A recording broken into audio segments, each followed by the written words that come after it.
Come on. Come on. Welcome. Welcome, everyone, with my stylish augmented reality glasses I'm doing a review on right now. And let me tell you something. You're going to kill yourself if you wear these things because someone's going to look at them and go, dork, and they're going to punch you right in the face. What do you guys think? No comment. They definitely don't win in the stylish department. So first of all, the Ray-Ban.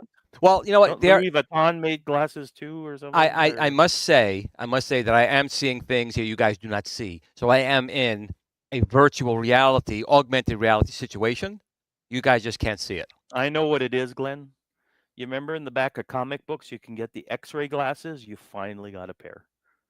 Better than saying, Glenn, you finally grew a pair. But okay, that's good enough. You got a pair of X-ray glasses. Took 30, 40 years, but hey, you got them now. So who do we got in the chat? We got all kinds I'm of sorry. people Before in the chat. we get ahead of ourselves, first I want to welcome Brian to the show Usually today. you fuzz people out and then you bring them in, but this time do. It's cold turkey. You know what? Because we're doing too many crazy things today already, right? It's too crazy already. I forgot my drink. I'm doing this like normal. I got my glasses on, half blind. But we have Brian here from BD Retro Mods, and he was at the Cleveland Gaming Expo. We're going to talk about the Cleveland Gaming Expo. So, Brian, first of all, thanks for coming. Thanks. I'm a little more sugared up today, and I have no drink. So, be warned. Be warned. Be warned. Be warned. Steven, you want to welcome people into the chat? Yeah, sure. Who do we got here? I got to scroll way to the top. We got BA, Dan Z, Retro Blitz Gaming, Sir Sega, JLS Gaming. Okay, he was swearing in the chat there. Andy's Game Room, Carl O, Biggie D's Arcade. Okay, I won't question that name, but let's see. Phoenix 216X, Andy's Game Room, Rich Waldo, Ralphie Duran. Maybe his friend was Duran. I don't know. Who knows? Let's see. Andy's Game Room again, Rich Waldo. Let's see. Chris Alpha Tango. So Cat. Sure. Let's see who else we got here. Matt Astor Gaming, Hobby Hands, Triumph or Die.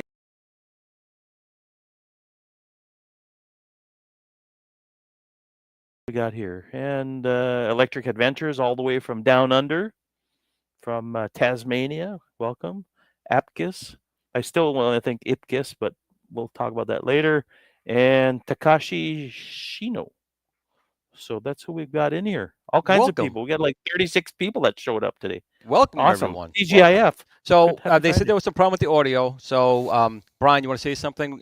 Steven, say something. Make sure our audio is A-okay. Because I got my dork glasses on, so I got to make sure we're doing it right. Everyone able to hear me okay? Testing. Anybody? Anyone? 8-Bit Millie did show up. 8-Bit Millie is here. Samuel Lopez. Yeah, okay. So hopefully he audio has no is working. Headsets, he will echo. I don't know. So you got to mute the live stream. I don't hear an echo, but maybe Brian or Mike gets some echo for the rest of us. I don't know. Here, let me do some audio live streaming checks here. Boom, boom. Okay, he's real quiet now. Say a little something, Brian. I'm gonna bring this up. Yep, say something. Is everything okay now? Okay. Andy's game room said he's real quiet, but we'll keep talking, Brian. Okay, sounds good. Good sound picture from Calvin Wong. So we're gonna go with this as it is. He's good. Okay. First things first. Let's get started. First of all, we didn't have a show last week, obviously, because I was out in Cleveland losing my voice, which obviously I have it back. Of course. Now at the show, I was even talking to Brian, like, you have good stuff here. No one could understand me. But the Cleveland Game Expo was phenomenal. And Brian, tell us a little bit about what you had there. Now, I know you had a lot of controllers there. I'm going to pull up your website real quick as well. Let's bring your stuff into the house here. Because people buy these retro consoles, but you know what? You may not have a working controller. And at BD Retro Mods, he's bringing the controllers. So tell us a little bit about what you do. Yeah, so kind of started a couple years ago. Almost 2 years now I've been doing this, and it all started because my own need of wanting a arcade stick for my Sega Master System, because and again, I know some people like it, but this was not the controller for me. I just could not use it with the Master System. So I did some reverse engineering and made one that I liked, and then the tinkering kind of continued from there. It's like, well, hey, if I could do that for the Master System, what else could I do it for? And from there, I just really started making custom controllers for most retro consoles, from the Atari 2600 and up. And I always get requests, and with those requests, I try to continue the lineup with even more different controllers. And maybe at some point in the show today too, I'll show a couple new ones that I'm working on. I was going to ask you that, because you have so many controllers here. Is there anything that you haven't made a controller for that you're going to come out with? Is that what you're going to kind of show us maybe a little bit? Yeah. So, a couple things I'm working on.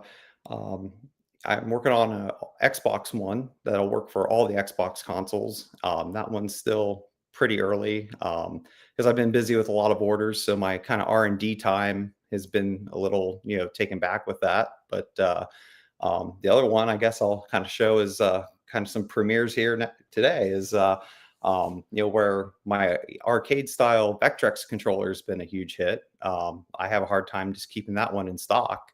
That I've still had some people ask me like, hey, can you still make an analog one? We really like the digital, but we'd like to try to have the original feel of the analog Vectrex. And so actually that is something that I am working on, and pretty close to completion on that. And I think people will like that for those that do kind of want that more traditional feel of the Vectrex controller.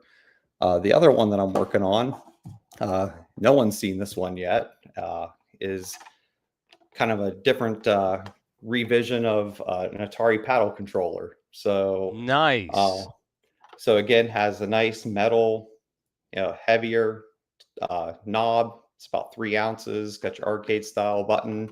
Could go left or right side depending on how the person wants it.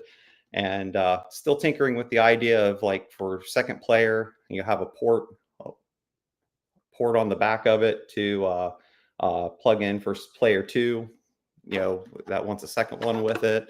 I mean, you got a ton. I mean, I'm just looking. It keeps going. You have so many different controllers that you make. Seriously.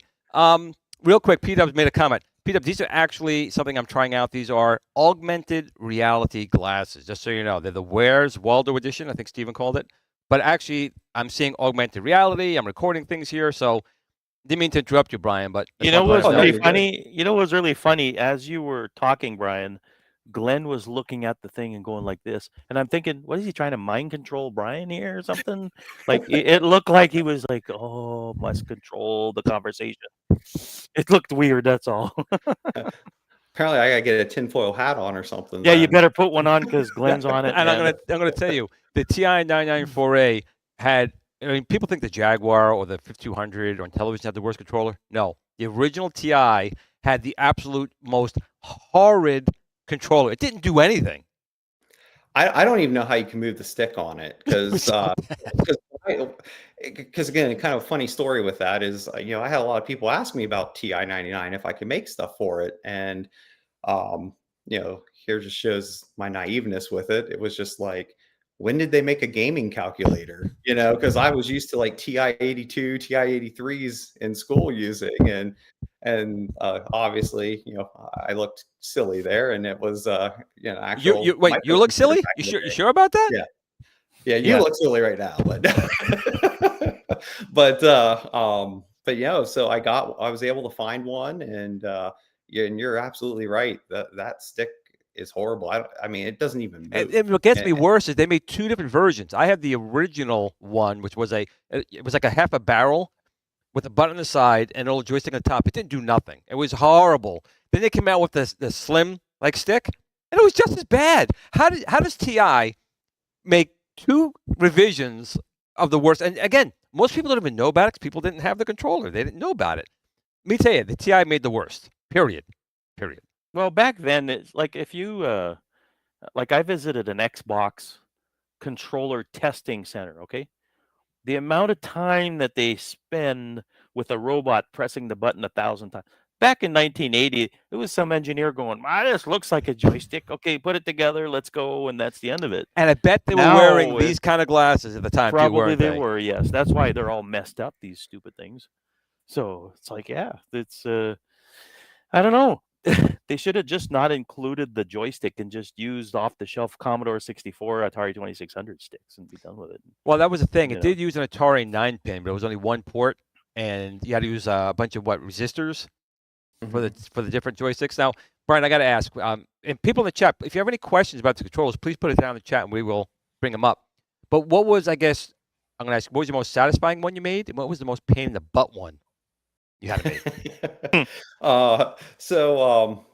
My most satisfying was actually probably the Atari 5200, because again, when we want to talk about bad controllers, that one's up there. And I was real happy when I was able to get that one working and have it work with probably about 95% of the catalog of games. And it just makes such a different experience, because I know there's a lot of hate on the 5200, but it really is some of the best ports of games during that period. I mean, I know a lot of them were remakes of 2600 games, but they really are the better versions if you had a better controller. Well, we've talked about this on the channel a few times. The 5200 was being designed first, and then the computer generation started kicking off. They made the 4 and 800. They basically took the chipset. There was a 5200 game console and made the 400, 800, that whole 8-bit line, 8-bit milli, 8-bit computer line.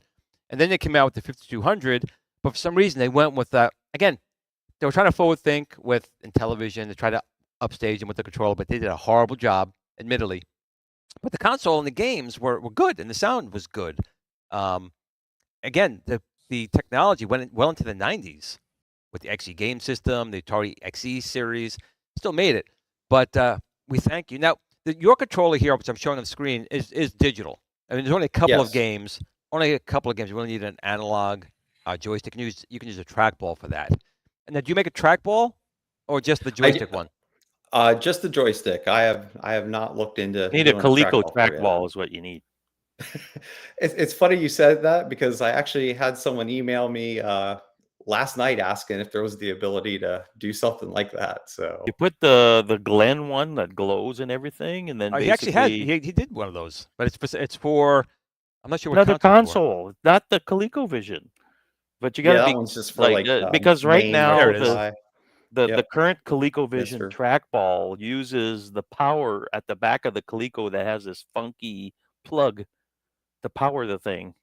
I don't think there's anything else going through there, so you just put USB-C if you have to, and and be done with it. But it's just like, ugh. But there's so many good games that are on a trackball on the ColecoVision. Some guy made Centipede that was a joystick game, but originally, correct me, and then put it out. Correct me if I'm wrong, Stephen. The trackball in the ColecoVision wasn't really a trackball. No, it was just a joystick. Uses a weird. It was a joystick. You just rolled in the direction, so. Not a big loss, but the 5200. If you opened up a trackball basically on a Coleco, and you looked at other trackballs like arcade ones and everything, you wondered what the hell Coleco was smoking. You were like looking at it, going, "This doesn't look like it's just their own concoction, and it's crap." So it'd be kind of nice if somebody made one that would interface. I know a friend of mine built a prototype thing, and he was using a regular computer mouse. Yeah, what happened there? There we go. The audio was still going. No, take off those glasses there. You can't see. Glenn's Retro Show. I think you're right. I gotta get these things off here. He's pressing all kinds of buttons. Is this the button for the commercial? Can't see what those whatever. So Brian, I gotta ask: was that the first time you went out? I'd say my worst one. That's that probably it's just. It's not hard. It just takes a lot of time to make it. Is my Atari Jaguar one. That one's. Because that one you incorporated a spinner for like Tempest and stuff like that, which is worth it. Yeah. Yep. Yeah. So I do the modded. There we go. Actual controller, but then with the arcade stick, you can't really see it in that picture. But on the left side of it, I have the spinner on the side there, and then other key buttons to get the rest of the keypad controls. So. Was that your first time at the Cleveland Gaming Classic? Was that your first time you were out there for this type of show? Yeah, that was my first time out there vendoring. I attended it 2 years ago and last year as an attendee, but this was my first time being there as a vendor. And you were in a good spot. You were in a good spot. Of course, I wasn't going anywhere. What if I got to thank again Tim, my friend who came out with me, who let me know you were there. He was in a very good spot, but I was so trapped at my booth. He took me by and I said, I'm going to come back, record some of his stuff. I never made it back. I was so swamped at my booth. I never made it back. I'm sorry. But that's why I invited him on the show today to talk about it, because he had his controls lined up there and they were beautiful. And I'm not sure if you even got able to go around to the show. You were stuck, that's right? one of the downfalls when you're vendoring or being a guest at it. You're just so busy with the moment there, watching your booth, that it does make it hard to go out and really look at the show and stuff. So that was the bummer, and it was packed. My understanding was on Saturday there was 16,000, just shy of 16,400 people who showed up on Saturday. I never got the numbers on Sunday. I heard a rumor it was like around 10, but it was a very busy convention.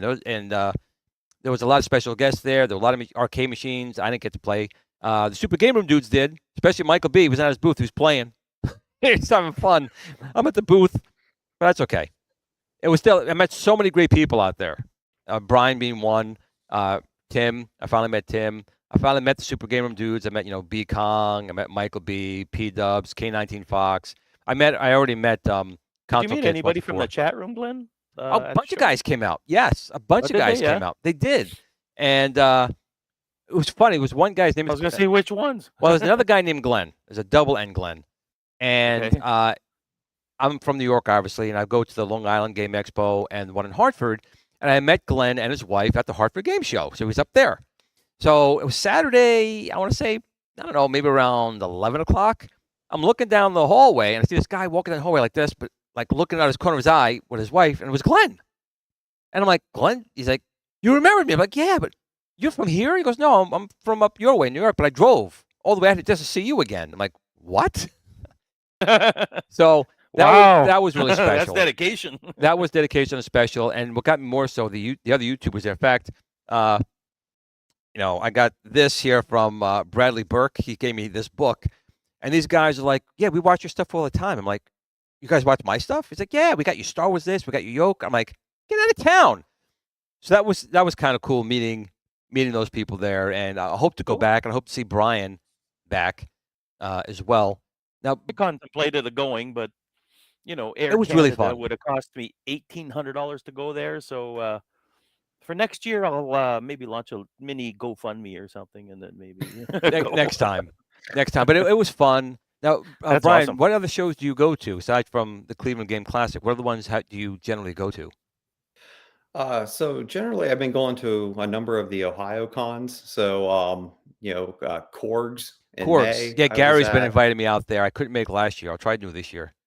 Yeah, no, I really he has a good show. I really like it. And I was at CCAG here in July, and then Final Boss Con in July, and then Cleveland Gaming Classic, and then here in November I'll be at the Detroit Retro Video Game Show, and then the following week after that I'll be at Torg. And then actually tomorrow I'm going to go to Pittsburgh Gaming Expo and hang out with some folks. I'm not vendoring there tomorrow. I'm just going to enjoy yourself as an attendee. Yeah, going to enjoy myself. Talk with friends, and I know I'm going to be meeting some folks there. 8-Bit Millie being one of them, because I know we're kind of talking about some stuff. And, yeah, 8-Bit Millie. I've known him. Actually, I've known him. Time goes so fast. I've known him quite a long time. And in fact, I remember when I first met him, he didn't live too far. He moved. He didn't live too far from me in New York. And he had a Coleco Atom box. He goes, "Glenn, I know you have an Atom without a box. So if you want to buy this one," I drove up and I met him. Very nice guy. And I bought that. And I also supported his, he's making games. I supported his ColecoVision Portable Crazy Climber. So he's a very nice guy. He was a nice guy. And he actually fixed my tape drives. I had a problem with my digital data pack drives. I sent it to him. He repaired them. So he does a lot of work, his programming. So very good guy. Total opposite of Steven. I say nothing. So what would you say, Brian, is your number one seller? I mean, what's the control that most people seem to come to you with? So my biggest one seems to be a lot, really my Atari ones. The 7800 is a big one. It's kind of funny because the Master System, which was my first reason for doing this, isn't as popular of one. I just I don't think people realize how great of a system that really is. But that's a decent games for it, for sure. Yeah. Oh yeah. But no, Atari 7800 is a big one. Atari 5200 is another big one. And I've really had a pickup lately on my Atari dual stick controller. Which I think I passed down here. Is that this one? Here. For like Dungeon. That was at Dungeon. This 5200 game. The guy's going to kill me. They required dual sticks. Robotron 2084 was one, but it was something Dungeon. Oh yeah, on 5200 Space Dungeon. Space Dungeon. Thank you. Yeah. So yeah, I don't have a dual stick for the 5200 yet, but emphasize on yet. But but that other dual stick, which is like Atari 2600, Commodore 7800, so forth. That you need to make a new one with the Ikari joystick that Glenn just put out there. You got to put something together. Yeah, I'm excited for that. But I will say though, which was smart. I mean, it comes with a good box to kind of already put it together. You know what's funny? The funny thing, I'm going to say this again. The number one, I don't want to say even a complaint, but critique people saying is, why is he making a cardboard box? Why is he making a cardboard box? I don't want it. Can I just get it without it? People understand. I got to ship it in something. It's got to ship in something. So I figure if I'm going to ship it in the box, I can make it a fun project. Instead of throwing it away, it could be used. You don't have to use it, but I still got to ship it in a box. So that was the only critique. I mean, I got John Hancock today did a review. So I had him, Metal, Pixel, Wagner's Tech Talk. God, so many reviews are coming out, and they've all been excellent reviews. No one's. I'm very happy with that. I am very happy with that. I did a post today. My Viper We got 50 made for devs. We have some out already. There's about 5 in the field right now with devs. Just make sure the hardware was good, porting software and applications to it. We're going to get more out. There's quite a few devs out there who want to make builds for the Viper. So when we launch it, you guys have all the stuff you need to go. So I know Super Gamer Dudes might talk about that a little bit more a little later. I don't want to time up with that because we're talking about your stuff here, Brian, and the show. What was the best part of the show for you? Did you meet people, Brian, coming out to the show that you wanted to meet, or how did that work out? I mean that's always the best thing about these shows is just being able to get with your peers, talk with people you don't get to see that often, and then just also just meeting new people that see your stuff for the first time, and talk video games, and it's just that's the experience I always enjoy when going to these cons. Well, it's the networking, right? So you get more business out of it, make a friend out of it. It's just networking in different ways, right? So that's the whole idea of going to these things, for sure. Yeah, good. And that's awesome. Someone asked me a question up here before. Did I go out? Here it is. 720 Eric asked, did I go out the Super Gamer Dude Saturday night? No, I was shot. My voice was shot. I mean, those guys are partying. They're having fun, which is great. My booth was packed pretty much all day, and I was talking to everyone, and I was meeting up with New Wave Toys, who made the announcement that GRS and New Wave Toys are going to work on at least one project together for now, see how it goes, and potentially more projects down the line, which I'm excited about. It'll be very cool when we can finally announce what it is. I think some people were upset we couldn't say what it was, but we need to make sure all our I's are dotted and T's are crossed with both the people who want to purchase it, licensing, and it tests well. Once that all goes through, I know the testing part. I can say the testing part went very well, so that part's good. But we can't. So you're saying they're going to make you a micro Ikari Warriors cabinet using your Ikari Warriors stick? But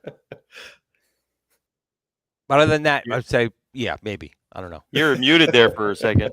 I don't know about. Oh, well, look, we had a super chat. Oh, hold on, we got a super chat. Not changing the subject. We have a super chat from Hobby Hands. Order the super joystick this week. Can't wait. You know what? I think Hobby Hands you're really going to enjoy it. Again, people, while you can, if you do have Amazon Prime, go to Amazon Prime Gaming. You could download 100% for free the SNK 40th Anniversary Collection, which has all those games built in. You can play them absolutely for free. So don't wait. Grab that. I think it ends potentially at the end of the month. But once you have it, obviously. But you want to grab it before that goes. But I'm very happy. I mean, Brian, you tried out my stuff. You tried out my shotgun. You tried out my Ikari stick. What did you think? Oh, they're great. I already have one pre-ordered and can't wait to get it. And really like the shotgun controller that you have there, using the Sinden stuff. But that turned out to be a big one. Steps Gaming was all over that. It's like, I never thought I'd like this, and she was blasting on it. But I'm just happy people come out and enjoyed everything. They really did. I had a good time. Rex is playing a lot of Time Soldiers, it looks like. I don't know what people like about the game. I can't stand that game. Do you mind if I thank somebody before we move on? You got to do a super chat for that, Steven. We want money on this channel. Okay. Of course you can. Never mind. Go ahead. I want to thank JLS Gaming for sending. I finally got it. If it's gonna not be blanked out by the stupid camera. He gave you a cloak of invisibility. That's awesome. I hate this thing. There you go. So I finally got it. Remember 2 weeks ago, was missing some games from my Xbox collection. They showed up, and it was awesome. They came in this beautiful little box, and it's the GG Retro box, and the website's pretty cool. You go in there and put your collection in and stuff. This is not a paid sponsor. It's just Will was helping out and stuff like that. So it was pretty cool. They came in up here in Canada. I think it was like a week and a half, and it was done. And he also included his book.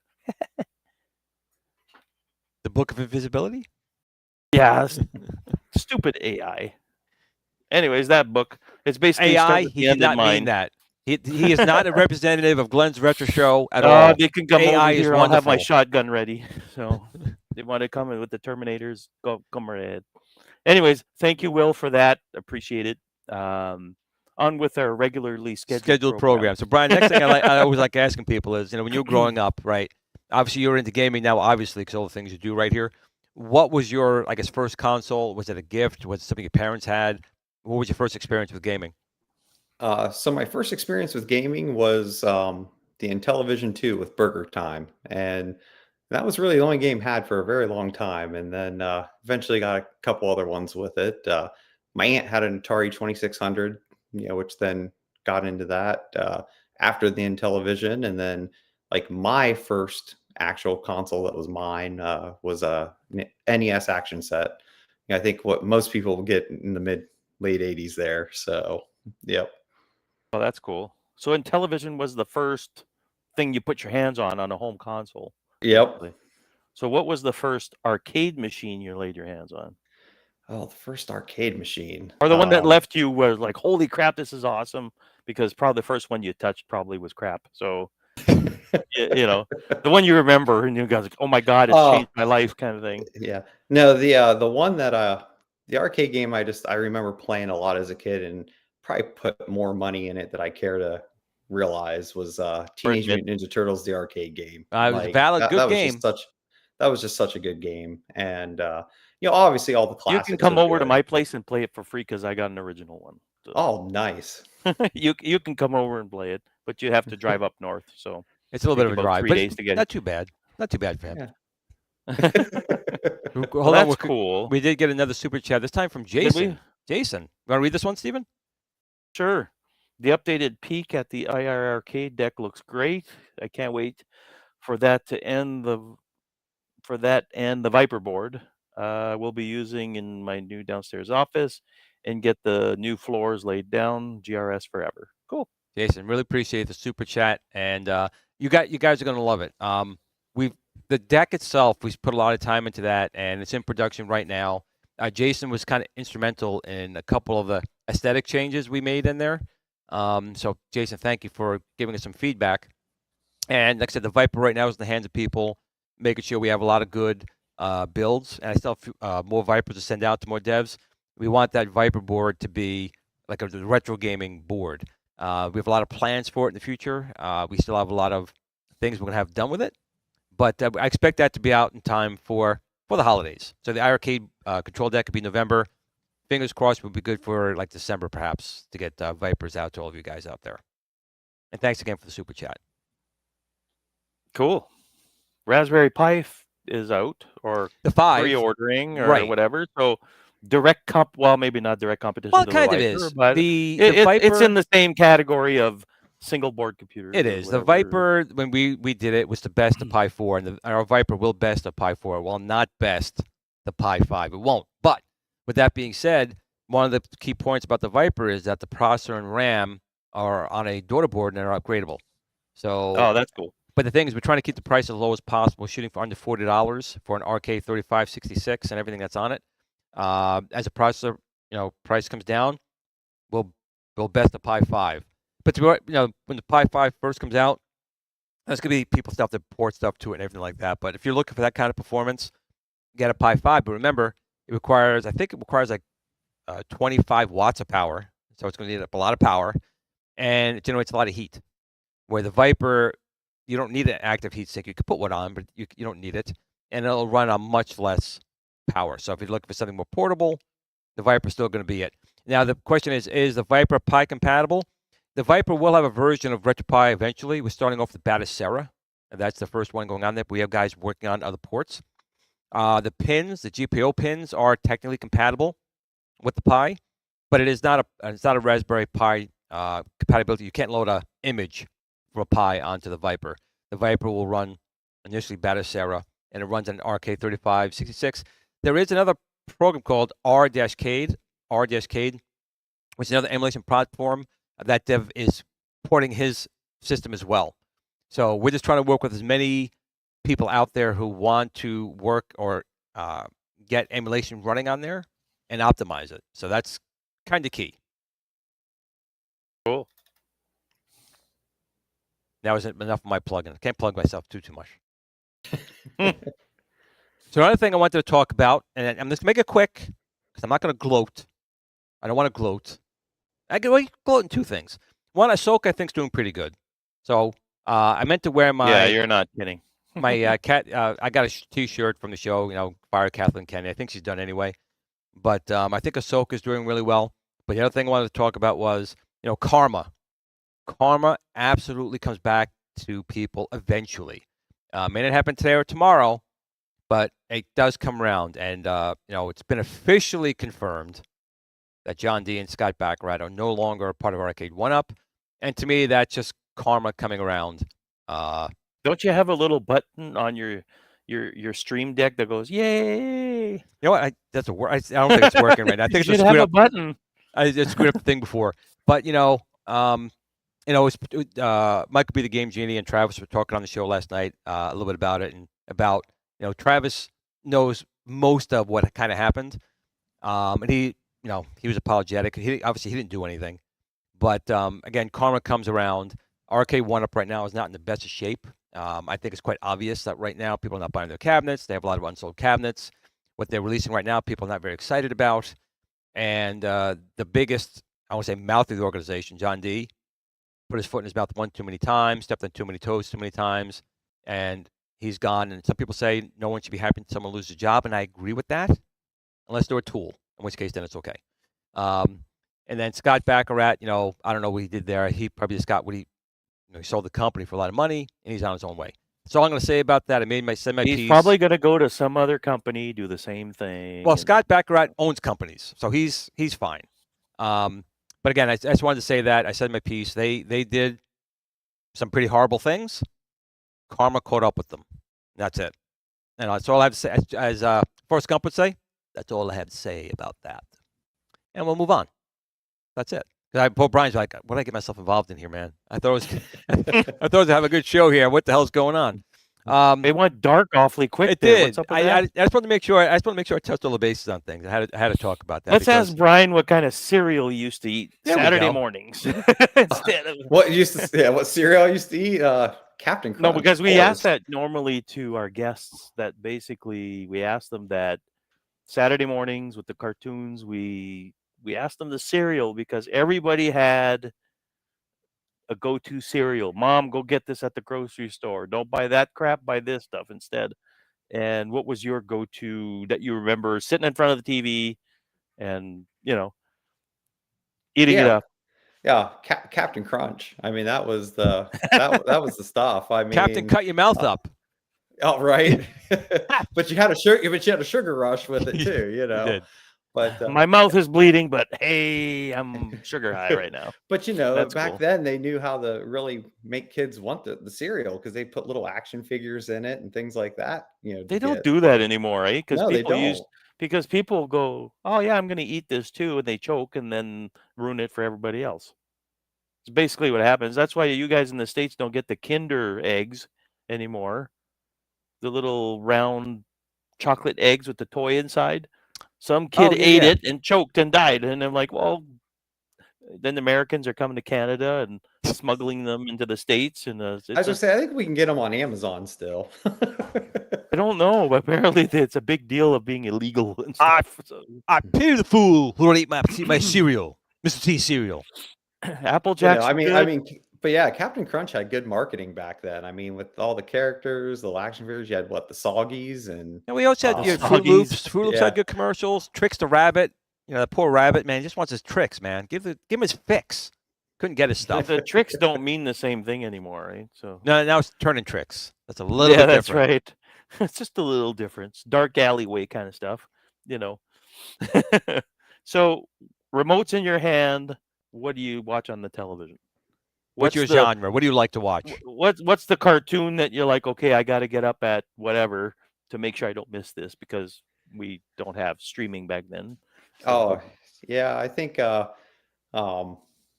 N, that was one of the I forget the whole title. Captain N, the Game Master. Yeah, yep. Actually, Stephen Haywood was dressed up as him at the show. He had the little NES pad on his belt. He had the jacket, so that he was cosplaying at the show. Now, what was your favorite, I guess, sci-fi film? I mean, growing up, I mean, obviously it's kind of Star Wars, Tron, you know, for people like me. But what was your show? Was it a movie or TV show? Was it Automan? Growing up, I really enjoyed watching Star Trek. You know, my dad was big in it, and I watched it as well. And but were you classic or Next Generation? It would have been Next Generation. I'd go back and try to watch classic, but you know, Next Generation was the thing then. Now you go back and look at those original Next Generation episodes, and they're a little rough. But yeah, you're not kidding. But no, I mean, I enjoyed that, and then obviously Deep Space Nine after that, and yeah. Deep Space Nine was the Babylon 5 ripoff show. Poor Michael J. Straczynski. They totally stole it. To me, it was Days of Our Lives in Space was Deep Space Nine. That's what it was for me. So it's like, And then we've got Electric Adventures, which is Tony down in Tasmania. Thunderbirds was a big deal, I guess, back then. And it was.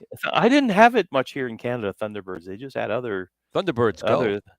Yeah, I remember they had it, but they didn't have it for long up here in Canada. So it was a little that. So all right, so let's keep going here. Movies, TV shows that aren't cartoons. What was your movie of choice back then? What was the movie that still to this day you do you have kids?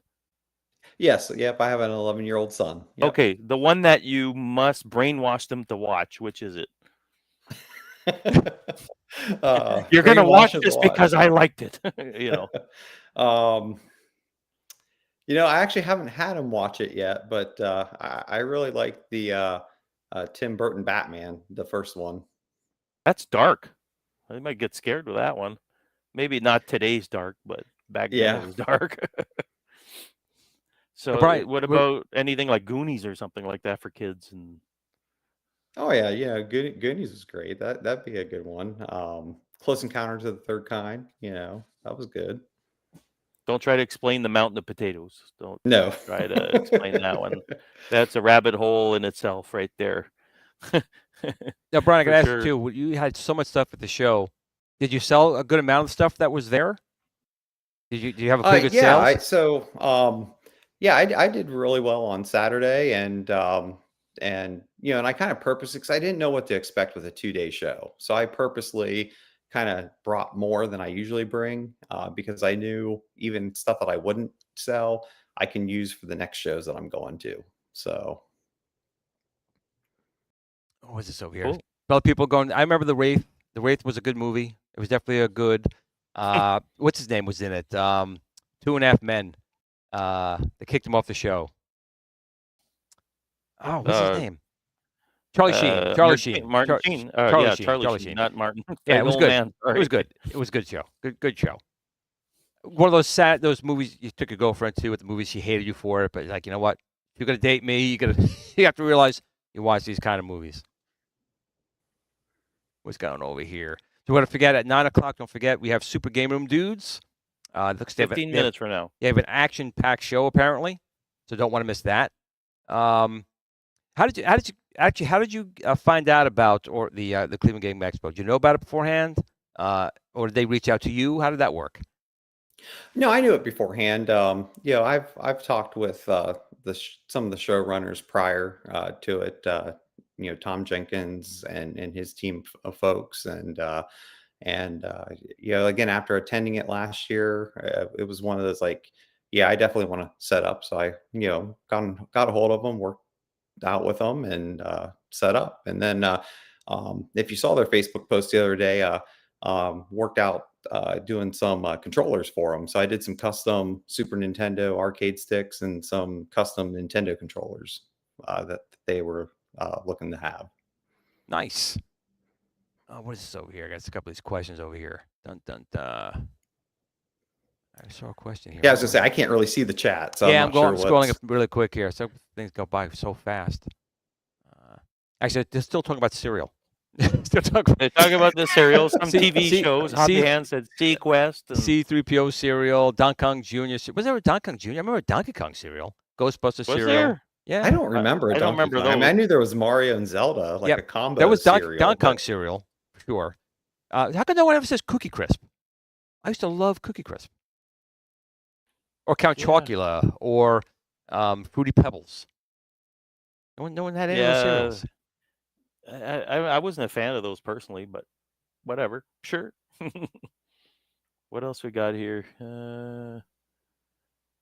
The Last Starfighter from 19K Fox. Yeah, I can't get my brother to watch that one. So Jason says Donkey Kong Jr. Yum. So I guess there was a Donkey Kong Jr. cereal. What was it? Like, what was the flavor? Yeah, I mean, you know what I mean? Donkey Kong had the Gorilla Stink, or they had little barrels, and the hammer was like the marshmallows. I don't remember Donkey Kong Jr. at all. I mean, either. I don't remember that at all. So TV shows. What did you watch for TV shows? There's a lot of people threw around like Sequest and a few other ones. Well, he said Star Trek. He watched those two. Yeah, I mean, pretty much, really, I mean, anything that was like sci-fi related, you know, I was all into. You didn't watch no Magnum PI or MacGyver or? Oh yeah, no, there was family time for those, you know, because those were like, I think on prime time, you know, back then, and again, you only had really one TV in the house, so you kind of watched what was on there. That's what I want to ask you too. Only child, brothers and sisters. Where are you in that thing? Where are you in the mix? I have a younger sister. Okay, here we go. Younger sister. So, did she play games with you? Was she a gamer as well, or was she fighting for the TV set? Not really. I mean, she plays a little bit, but not. Yeah, I wouldn't say she's a gamer though. So casual gamer. Yep. Probably plays the phone games a lot nowadays. My wife calls herself a non-gamer, but she's playing that Bejeweled stuff or Candy Crush and all that other. They're addictive. I took them all on my phone. They're very addictive. Well, I told her the other day, I was like, you play more games than me on that thing. Like, so, well, that's cool. So you've got that. You've got the movies that you picked up from. I mean, we try to cover that on the show because, and then there's memories too. Like, was there a hobby back then that you did, like model building, that sort of thing? You know what I mean? Like, yeah. So, put some bricks in a ramp and jump it with your pedal bike, something like that. I don't know. Or better convince your friend to do it. Yeah, the ramp's safe. Go ahead, do it. Yeah, that's right. It's all good. I built it myself. No, my hobbies growing up was really, you know, comic books, video games, you know, all that stuff. I didn't really do much. I mean, not when I was really young. You know, I played with, you know, Legos and Lincoln Logs and that type of stuff. We didn't have the cool things like my son had, you know, with the kinetic stuff and things like that. So, well, you read the comics. Are you the superhero stuff, or is it more like, was it the DC Marvel stuff, or was it the, you know, I remember there were Westerns and things like that on comics and whatnot. Yeah. So, yeah, with the comics, it was mainly superhero. And then, you know, when Image Comics kind of started up, was really big on a lot of their stuff. And then, you know, teenage years stuff, I really got into the Vertigo line of comics. I really liked a lot of their stuff. DC or Marvel?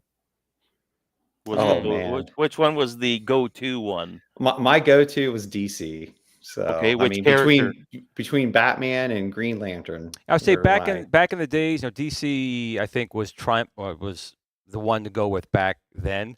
It wasn't really till, you know, Marvel started coming out now, and, you know, was it 2013 Iron Man came out? Whenever that first came, that's when it kind of shifted. And again, we talked about this many times. The animated series, I think Marvel's pretty good, but DC's very good in it. But when it comes to the movies, DC just can't get out of their own way. They just cannot do a movie right. Oh, you didn't like the Ryan Reynolds Green Lantern? Come on. He makes fun of it in Deadpool anyways. Because, yeah, as I was working on some controllers, I was streaming The Flash in the background. And the TV show or the movie? No, the latest movie that they that's garbage. They put it on HBO Max. It wasn't hard. It was okay. I think it was one of the better ones they put out, to be honest. Personally, just because you had Batman in there. Just because Batman at the end. Series of the Flash. The Flash series was good with Grant Gustin. Perfect series. It's awesome. That's good. 2008 Iron Man. Okay, so not 2013. Maybe it was Iron Man 2 or 3. Was it that long ago? Was it really that long ago? Yeah. I guess 2018 was 2018 Endgame? So I guess so. 10 years. I guess. Wow, where does time go? Getting old. Goes quick. I guess I am getting old. So Brian, I touched your sticks. I touched all your sticks out there. But do you make anything for, or like arcades? Or are you just really concentrating on like console controllers? Are you branching out? Any plans for anything else? Yeah, really when it comes to the arcade ones, I have one that's like a combo one for the Nintendo Switch, MAME, Raspberry Pi, Mister, and then, obviously, the spinner and the trackball using your stuff can work on all those as well. I've had numerous people ask. I'm not sure. I mean, I'm not against it, but it's just trying to think the process through, trying to get enclosures big enough, to start looking at more arcade type units and, just how to make that all work. And plus, I mean, at the end of the day, you're already doing one with iArcade. I'm sure if someone really wanted to, they could, move that into something else too. I'm a firm believer in everyone should, competition is always good. It drives everything. So I would have no problem with it. But I was going to say also, some of these you actually 3D print. Like I think your 2600 controller, if I bring this thing back up here, is this one 3D printed, the shell? Yeah, so that Model 1 version is a 3D print. And then I have a different version of it that's using an actual ABS molded enclosure. So, but that was really the only one I 3D printed. But I mean, I'll still do it if people want that one. But I just kind of learned from shows that, people don't mind 3D printing when it's for just like little adapter pieces, things like that. But when it's sitting next to like the other controllers that are using that injection molded enclosure, it just doesn't look as good. And, no, but as you don't want it. No, injected molding is a lot more money than it's a 3D print something. 3D prints, to be honest, they can give a good finish on it. It just depends on the settings and the printer. I know Gary from Arcade Workshop bought this new printer. He's going nuts over, and he sent me all these videos of this printer like on turbo. It's going, and it's got 4 different spools for colors. It can change the colors on the fly. It's got a 256. It's some huge big. He's going nuts over it, but the print quality looks amazing. I mean, I have an older printer. It's probably 6 or 7 years old at this point, and it gets the job done. I mean, it doesn't do perfect, but then there's resin printers. You can get one of those if you don't mind getting cancer in a week. But you can use resin printers, and that gives you a very smooth that smells finish. pretty bad when I hear. Yeah. I was going to say, I think 8-Bit Millie kind of told me about his resin printer experiences with his stuff. So. Yeah, I mean, you can get very good. It's just so much work. I mean, it's the chemicals put in. You run it. You have to clean it. You have to run chemicals. Put out like one object that may take half an hour. You know, it's not very productive. So I'm fine using PLA or ABS. I'm fine using that type of stuff. But injector molding is just surprising that it's still $20,000, $30,000, $40,000, $50,000 for some of these injector molding things. That's a shame because I know you would do it. I would do it myself. Some things as well. But it's just a fact of life. That's expensive. Oh yeah. Boop, boop. What is this here? I have 2 resin printers, but rarely use it. And that's. Boop, did I get it? Nope, missed it. Hi, Zerodux. Nice controller though. I'll get there. It was Hobby Hands. So if you have these things, you don't want to use it, then that's a waste.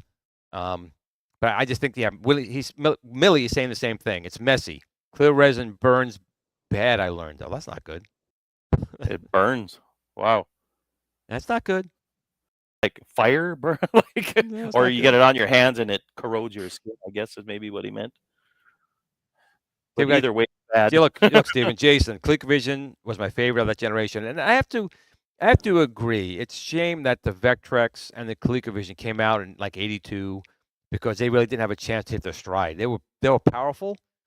They had really good potential, but just bad timing. The crash was just around the corner, and that kind of did everyone. I wish that the controller was better on the ColecoVision out of the box. Well, I just wish it was just better. It's okay. Brian's got you covered over here. So let's be happy they weren't good because you can get it from him. Yeah. So it's one of those things, right? Like I just wish out of the box they were better. You know what I mean? So it's that's all my only. Oh, we got a testimonial right here. Thing. Game Junction. Brian does wonderful work. Yeah, man. Guys. Very appreciative of his contribution to the community. See, I'm not drinking anything. I can't speak. So I need that to make the tongue work a little bit better, you know? But Game Junction. Some liquid courage in you there. Game Junction, I met them at the show. Good bunch of guys. They were sitting right next to me. I think their table was right next to me. So they're very Were you good that group. busy you didn't know who the hell was right beside you? Come on, dude. It was Game Junction. They're there. They can testify. I was slammed that entire show, which was surprising. But I just really had no time to do anything. Did you have like fans throwing their bras at you and stuff like that? There were men. There were men, and some could probably use a bra, but that was not wanting that. That wasn't the case. Don't need that. But what was even funnier? Someone had told me, I forgot who it was. Glenn, you have like signature markers. I'm like, for what? People can ask for your autograph. I'm like, no, they're not. I said, you know what? All right, fine. So I went out and bought some of these markers. Sure, people wanted my autograph. And I was like, what? Really? Can you autograph my chest? Scary thought. What? Scary thought. But same thing with Michael B. Michael B. didn't have a pen, and Tech Buzz didn't. So I bought a bunch of pens and handed those out to them. But we really didn't think of ourselves as that. We just think of ourselves as gamers. You know, I'm out here as a gamer, like Brian, just kind of do things for the community, make things a little bit better for us, stuff that some people maybe want but can't do themselves. And people want your autograph, or people just want to come and say hello, or give us a thank you. And that meant a lot to me. That meant really a lot to me. I mean, some people drove far and to meet Michael B. It's humbling, isn't it? It is, because I don't see myself, maybe a little bit, but I don't really see myself as a rock star. Maybe a little bit. No, and to your point on that, because obviously for all of us, like, this isn't our only, this isn't our big money maker. We all have other jobs. This is something we do, as a hobby, to try to make things better for everyone. And with that, one of the things to that point, which was nice, was, and I posted it probably about a month ago on my Facebook page, is just someone who bought some of my controllers actually sent me a written note thanking me for them. By hand, not printed, not an email. Not a printed. It was a handwritten. You know what? You got to appreciate those, because they took the effort to do all that. Yeah, right. Analog way, right? It's not just and be done with it. But it was just great, because they were just thanking me, because now they had a controller that they could use, because they had some health issues that made it hard to use the traditional controllers, and they were able to enjoy their consoles again. That's awesome. So, that's cool. That's friggin' awesome. It really is. And I'm just blown away by the handwritten thing. I was like, nobody does that anymore. Oh yeah. But Steve, real quick, Game Junction is proving my point. He was a busy man. Haha, we were right next to him. So I was swamped at the show. I really was. I would have liked to have gone. They had those big BattleTech pods. Brian, did you even get to a BattleTech pod? I didn't. I was too busy playing the Godzilla pinball for like all the free time that I had, because I really like that pinball machine, and I was playing that a lot. I did not have a chance to go into the BattleTech. I did a review to them. I said, I'll come back. I just never got back, and I really wanted to try that. I know the Super Game Room dudes, they got in. I think there was just one pod for each of them actually when they went in. But I love that stuff. I really love that stuff. I sat in it and I saw the controls, but I didn't actually try it out. So maybe another time. But everyone, we're running up on top of the hour. Super Gamer Dudes are going to start real quick. If you in the comment section of this video was all of Brian's information. If you want to pick up one of his fantastic controllers here, and again, I can testify. I was at the show. I saw these things. They feel incredibly solid. These are, I assume, all handcrafted by you. No one does this but you. You're making them all by hand yourself. Yeah, I'm doing them all. Yep. And again, show him some love. He's also got a Facebook page as well, which is also linked down below in the comments field of the video. Definitely go over there and check out his stuff. And Brian, I want to thank you for coming on the show. Sorry, I didn't get to come over again at the show, but hopefully I'll see you out at the next convention somewhere. Oh yeah, not a problem. Thanks for having me on. I appreciate it. We'll get you on again for sure. Great. With that being said, everyone, Super Gamer Dudes is 9 o'clock, man. You know, P-Dubs, he's on the clock. He's going to be yelling at me in 2 seconds. So definitely go over to Super Gamer Dudes. I want to thank you all for joining us again on Friday. Another week has gone by. I got my voice back. I'm back in the game. And I want to thank Brian again for coming on the show. But Steve, what do we tell everyone? Game on, and don't forget to say I love you to your loved ones. Give them a big fat hug. I'm a little upside down today. You are so butchering that. Oh my God. Oh, I know. Give them a big lick on the side of the face. Tell them you love them. That's the most important thing in this world. We love video games and everything else, but we can't forget the people that are there for us 24/7 and that love us. So, anyways, I'm a little today there. Brian, but before we sign off, Brian, is there anything you want us to say before we sign off? Something you want to say? Anything to anyone? No, just thanks everyone for watching tonight. And if you have any questions on any of the stuff, feel free to contact me. On my website, there's information to email me. So thank you. Sounds good. Everyone, again, go catch Super Gamer Dudes. We appreciate and love every one of you guys. Thank you for everything. And we'll see you next Friday. Until then, game on.